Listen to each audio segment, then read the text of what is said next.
السلام عليكم ورحمة الله وبركاته. بسم الله الرحمن الرحيم نحمده ونصلي على رسوله الكريم أما بعد. باب فضل بر أصدقاء الأب والأم والأقرباء والزوجة وسائر من ينضب إكرامه. We continue our book Riyad-us Saliheen by Imam Nawawi rahmatullah alayhi. This is the beginning of the 42nd chapter.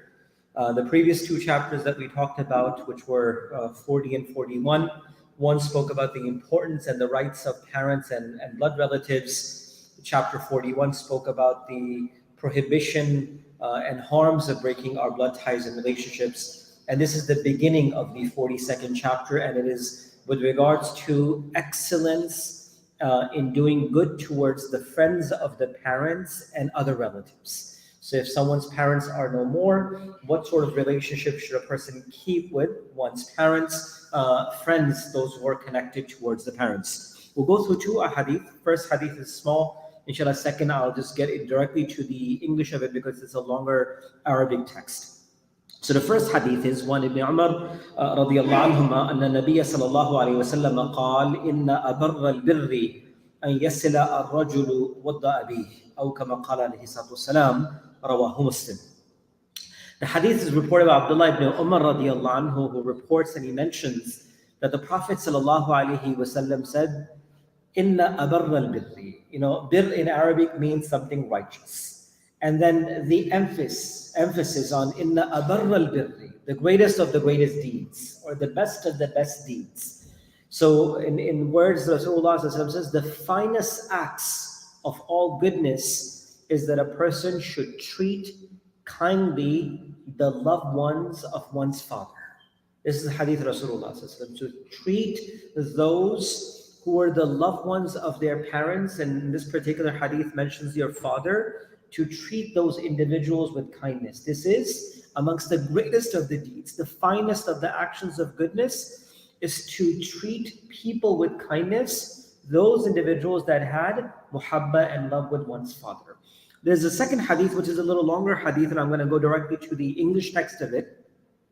And this hadith also has been reported in multiple books of hadith, such as Sahih Muslim and others. So the hadith is that Abdullah ibn Dinar rahmatullahi reports that Abdullah ibn Umar, the son of Abdullah, son of Umar radiallahu anhu, the great companion, the one who was present at the demise of Umar radiallahu anhu, where Umar radiallahu anhu told his son, "O Umar, O Abdullah, carry my body quickly to the grave, for I don't want if the wrath of Allah was to come upon your shoulders." And he would tell his own son, this is Umar radiallahu anhu, one of the greatest human beings to ever walk on the face of this earth after the prophets, and of course, amongst the Sahaba, great name. He would take his head from the lap of his son, and he would put it on the ground. And he says, "O Umar, if the karam or the blessings of Allah is not upon you, you may become destroyed if the forgiveness of Allah is not present." Meaning, such was the fear in the life of such a great man, Umar radiallahu anhu. So Abdullah ibn Umar, the son, reports, and he says, the Abdullah ibn Dinar reports that Abdullah ibn Umar radiallahu anhu met a Bedouin, a person from the village, from the outskirts, on his way towards Mecca. So Abdullah ibn Umar radiallahu anhu is traveling from Medina towards Mecca.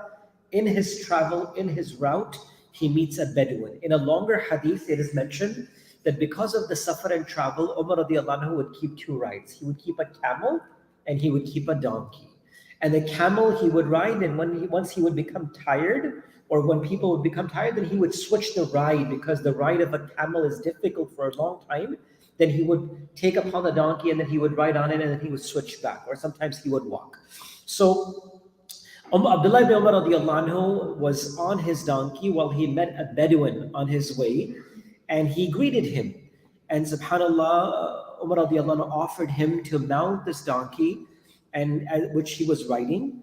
And Abdullah ibn Umar radiallahu anhu took off the turban that he was wearing on top of his head, and he gave it to him. He gave it to this Bedouin, Baddu, a person in the village while he was traveling.